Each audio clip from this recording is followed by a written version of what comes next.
সবাই খুব মনোযোগ সহকারে যদি আলোচনাটা শুনেন, আশা করি অনেক কাজ হবে এবং অনেক ঝগড়া নিরসন হয়ে যাবে। সেটা হলো, আমরা যারা নামাজ পড়ি, কেন এমনি নামাজ পড়ি? আমরা যারা নামাজ পড়ি, আমাদের নামাজ, এই নামাজ আপনি গত 20 বছর এইভাবে পড়ছেন, হঠাৎ নতুন একজন এসে আপনাকে বললো না এইভাবে না, এইভাবে পড়ো। এখন আপনি যদি গত 20 বছর সঠিক পড়ে থাকেন, তাহলে নতুন দাওয়াত কেন নেবেন? নতুন যে দাওয়াতটা মনে করেন এটাও সঠিক, নতুন দাওয়াতটা যে ভুল তা বলছি না, নতুনটাও সঠিক। কিন্তু আপনি পুরাতন যে আমলটা করতেন, এটা যদি সুন্নাহ সম্মত হয়ে থাকে, তাহলে এটা কেন ছাড়বেন? কথা বুঝে আসছে? আশা করি ওলামা, তোলাবা, সোলাহা, আওয়াম, সর্বসাধারণ সকলের জন্য এবং আমার নিজের জন্য খুব কাজ হবে। কথাগুলা মন দিয়ে শুনবো আমরা। সূরা মাইদার 6 নম্বর আয়াতে আল্লাহ বলেন, ইয়া আইয়ুহাল্লাযীনা আমানু ইযা কুমতুম ইলাস সালাহ, হে ঈমানদারগণ, যখন তোমরা নামাজের ইচ্ছা করো, ফাগসিলু ওয়ুজুহাকুম ওয়া আইদিয়াকুম ইলাল মারাফিক, চেহারা ধৌত করো, 2 হাত কনুই পর্যন্ত ধৌত করো, ওয়ামসাহু বিরুউসিকুম, মাথা মাসাহ করো, ওয়া আরজুলাকুম ইলাল কাবাইন, পা টাকনু সহ ধৌত করো, ওয়া ইন কুনতুম জুনুবান ফাত্তাহহারু, আর যদি গোসল ফরজ হয় তাহলে গোসল, এই ফরজ গোসলটা করে ভালোভাবে পবিত্রতা অর্জন করো। তাহলে নামাজ পড়ার ইচ্ছা যখন করব আমরা, নামাজের আগে পবিত্রতা অর্জন করা, এটা হলো জরুরি বিষয়। নামাজের আগে, 5 ওয়াক্ত নামাজের আগে আমাদের ওযু করতে হয়, আবার ফরজ গোসল হলে গোসল করতে হয়। তো এটা সবসময় প্রয়োজন হয় না, কি ওযুটা সবসময় প্রয়োজন হয়। তিরমিজি শরীফের 1 নম্বর হাদিসের বর্ণনা, ক্বালা রাসূলুল্লাহ সাল্লাল্লাহু আলাইহি ওয়াসাল্লাম, লা তুকবালু সালাতুন বিগাইরি তুহুর, রাসূল আকরাম সাল্লাল্লাহু আলাইহি ওয়াসাল্লাম ইরশাদ করেন, পবিত্রতা অর্জন ছাড়া নামাজ কবুল করা হয় না।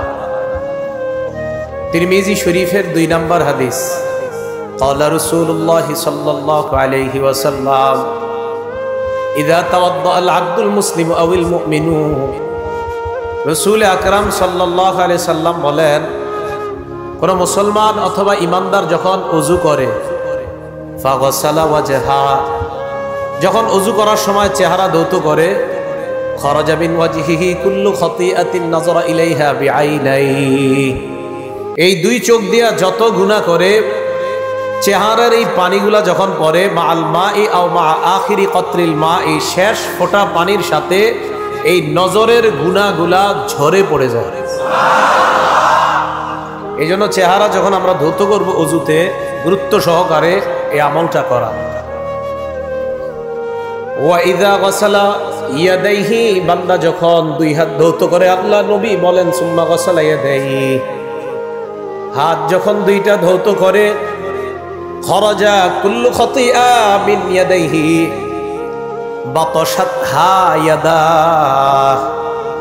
হাত যখন ধৌত করে, এই 2 হাত দিয়ে যত অপরাধ করছে, হাতের পানিগুলা পড়ার সাথে সাথে তার এই গুনাহগুলা ঝরে পড়ে যায়।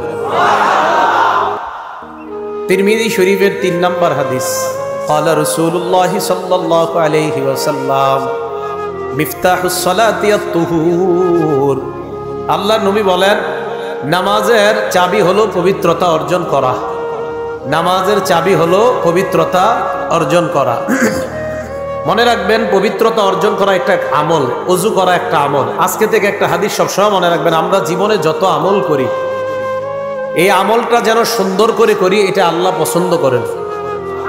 দলিল একটা কিতাব আছে নাম মুসনাদে আবি ইয়ালা, এই কিতাবের 4386 নম্বর হাদিসের বর্ণনা, আনা আয়েশা সিদ্দিকা রাদিয়াল্লাহু তাআলা আনহা قالت قال رسول الله صلى الله عليه وسلم, আম্মা জান আয়েশা সিদ্দিকার বর্ণনা, আল্লাহ নবী বলেন, ইন্নাল্লাহা ইউহিব্বু ইযা আমিলা আহাদুকুম আমালান আইয়ুতকিনা, তোমাদের কেউ যখন কোনো আমল করো, ওই আমলটা যেন ইত্কানের সাথে সুন্দরভাবে করো, এই বিষয়টা আল্লাহ পছন্দ করেন।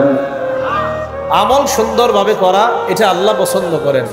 আমি আপনি জীবনে চলার পথে যত ভালো আমল করি এটা সুন্দরভাবে করা আল্লাহ পছন্দ করেন। বলেন অজু একটা আমল কিনা?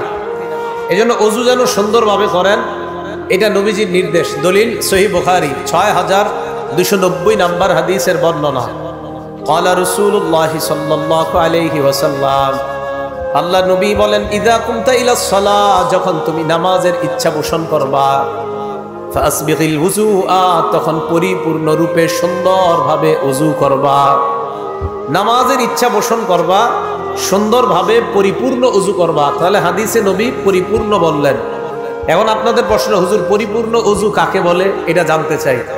এটা আবার মুসলিম শরীফের ২৪৬ নাম্বার হাদিস থেকে জানবো আমরা। সহিহ মুসলিম হাদিস নাম্বার ২৪৬, মাদ্রাসার পাঠ্যপুস্তক অনুযায়ী মোট হাদিস সংখ্যা হবে ৩০৩৩টা। এই হাদিসের মধ্যে আসছে, ক্বালা রাসূলুল্লাহ সাল্লাল্লাহু আলাইহি ওয়াসাল্লাম, আল্লাহ রাসূল সাল্লাল্লাহু আলাইহি সাল্লাম এই হাদিসের মধ্যে আমার আপনার জন্য আজীব একটা শব্দ বলছে। আগে পুরো হাদিসটা শুনি। এক তাবী, তার নাম নুআইম ইবনে আব্দুল্লাহ।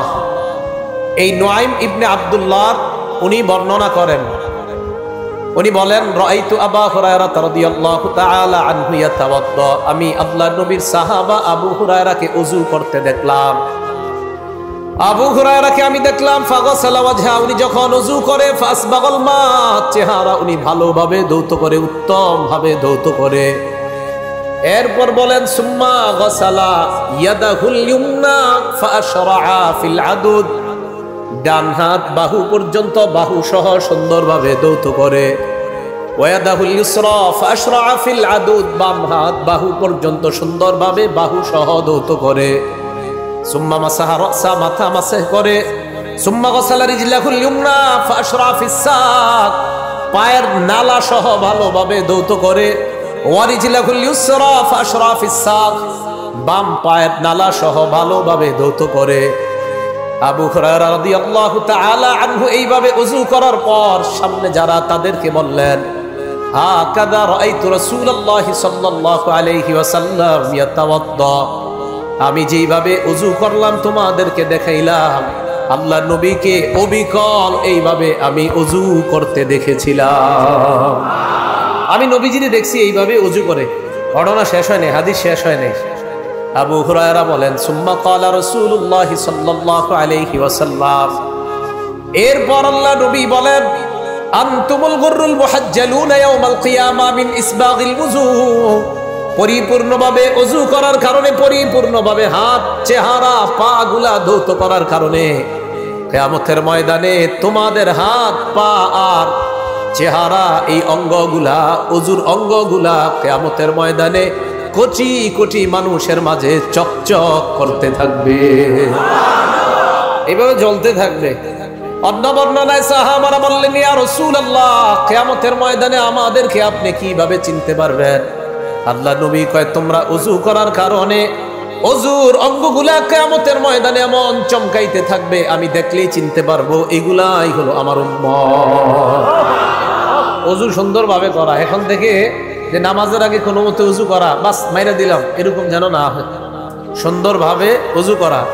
আল্লাহ নবী কয়, ফামানিস্তাতা মিনকুম, তোমাদের কেউ যদি চাও তাহলে ফালইউতিল গুররাতা ওয়া তাহজিলা, তাহলে এই আলোটা, এই সৌন্দর্যতা আরো বাড়ায় নাও। তার মানে ওযু যত সুন্দর হবে, তোমার চেহারা, হাত, পা কিয়ামতের ময়দানে তত বেশি চমকাইতে থাকবে। এখন কথা আছে আরেকটা। কি কথা? ওযু করতে গিয়ে আপনি জামাত প্রথম রাকাতে তাকবীরুল্লাহ ধরতে গিয়া কোনো মতে সেরে লাইছেন কাম, অঙ্গ শুষ্ক রয়েছে, এটার কি ঝামেলা? ঝামেলা আছে। দলিল সহিহ বুখারী ৬০ নম্বর হাদিস। আব্দুল্লাহ ইবনে ওমর রাদিয়াল্লাহু তাআলা আনহুমার বর্ণনা। আব্দুল্লাহ ইবনে ওমর বলেন, তাখাল্লাফা আন্না নবী সাল্লাল্লাহু আলাইহি ওয়াসাল্লাম ফি সাফরাতিন সাফারনাহা, এক সফরে আমরা আল্লাহর নবীর সাথে ছিলাম। সফরে আমরা সামনে চলে গেলাম, কোনো কারণে আল্লাহর নবী সফরে পিছনে পড়ে গেলেন। সফরে হইতে পারে না এরকম, আমরা সামনে চলে গেলাম, নবী পিছনে পড়ে গেলেন। ফাআদরাকানা, আল্লাহর নবী আমাদেরকে ধরে ফেললেন। ধরে ফেললেন মানে মোটামুটি কাছায় গেছে, এবার আমাদেরকে দেখা যায়। এর মাঝে ঘটনা হয়ে গেছে কি, ওয়াকাদ আরহাকাতনাস সালাহ, আসরের নামাজ ছুটে যাবে যাবে অবস্থা আমাদের। তাই আমরা চিন্তা করলাম তাড়াতাড়ি আসর পড়া দরকার। ওয়া নাহনু নাতাওয়াদ্দু, ওযু করতে লাগলাম। তো কোনো মতে আসর যেহেতু পড়তে হবে, নাম আমরা ওযু করতে লাগলাম, ওয়াজআলনা নামসাহু আলা আরজুলিনা, কয় পাগুলা কোনো মতে ধুইলাম, কোনো মতে তাড়াতাড়ি তাড়াতাড়ি ধুইয়া দাঁড়াইতে হবে।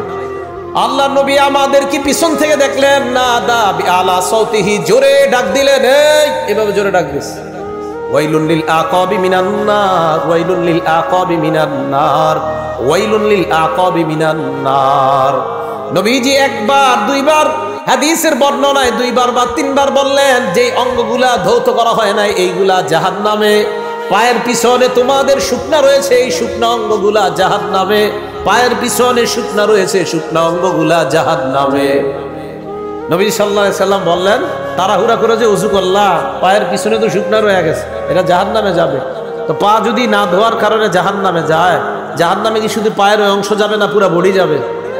বডি যাবে। তাহলে আল্লাহ আমাদেরকে সতর্কতার সাথে ওযু পরিপূর্ণ রূপে করার তৌফিক দান করেন। এখন কথা হলো, ওযু পরিপূর্ণ করতে গিয়ে আবার পানি অপচয় করা যাবে না? কি করা যাবে না বলেন না, কি করা যাবে না? আপনারা যে ট্যাপ কল ছাড়েন মসজিদে, প্রচুর পরিমাণ পানি অপচয় করে। দলিল ইবনে মাজাহ 425 নাম্বার হাদিস, ইবনে মাজাহ হাদিসের কিতাব 425। মাররা রাসূলুল্লাহ সাল্লাল্লাহু আলাইহি ওয়াসাল্লাম বিসাআদ, আল্লাহ নবী তার সাহাবা সাদ রাদিয়াল্লাহু তাআলা আনহুর পাশ দিয়ে অতিক্রম করলেন।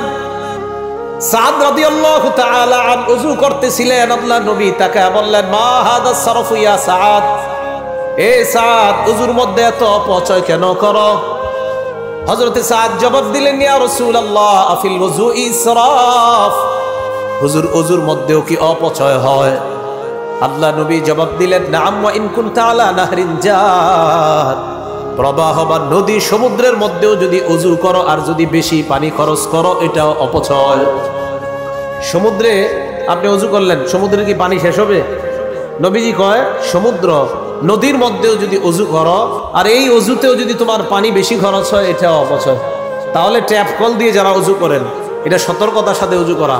এজন্য আপনারা মা বোনরা যারা বাসা বাড়িতে ওযু করি, আমি আপনি আমরা সবাই ট্যাপ কলে ওযু না করে ওখান থেকে পানিটা নিয়ে আলাদা কোনো পাত্রে দিয়ে ওযু করলে তাহলে পরিমিত পানি খরচ হবে, এই পানির অপচয় নামক গুনাহ থেকে বাঁচা যাবে।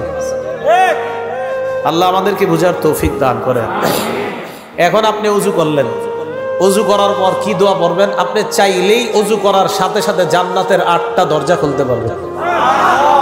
কয়টা দরজা? 8টা দরজা। মুসলিম শরীফ 234 নাম্বার হাদিস।